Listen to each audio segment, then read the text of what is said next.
On a recent video, I showed you how to make fall decor or this pumpkin out of canning rings. What about the lids, which honestly are much more common if you actually do canning, because the rings you can use multiple times, the lids not so much. So anyway, I've got 3 of the same size, whether you're doing wide mouth or small mouth jars, and using a hot glue gun here. So you have 1 in the front center and then 2 kind of peeking out on the sides, and just glue them well in place. And it's not going to look the prettiest on the back or from the top or bottom, but really you're just going to see it from the front anyway, so that's perfectly fine.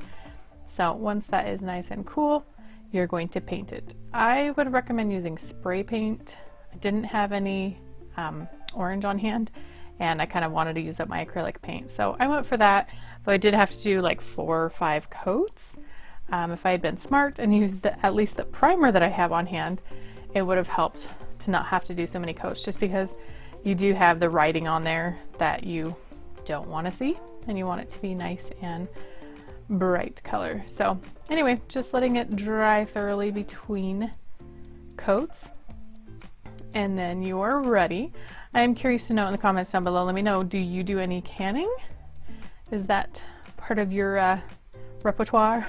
I have done some canning. So anyway, I've got a little piece of felt that I cut into a stem here once it's all nice and dry.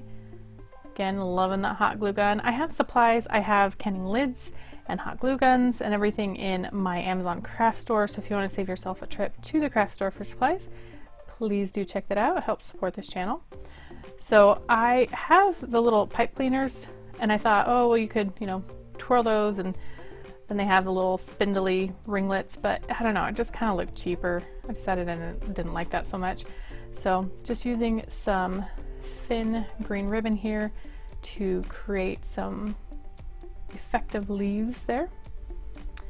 Gluing that down well, and then to be able to hang this, I'm doing a bigger loop. I made it maybe a little bit longer than I would have liked, to be honest, but not the worst thing in the world.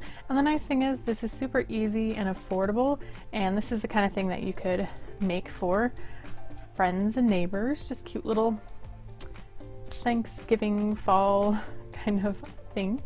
So anyway, here it is, the finished product.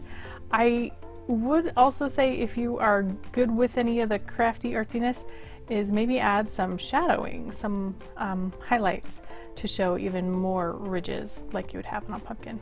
So anyway, I hope you enjoyed this idea. Give it a thumbs up. Make sure to subscribe and stay tuned for more crafting and cooking videos around the corner.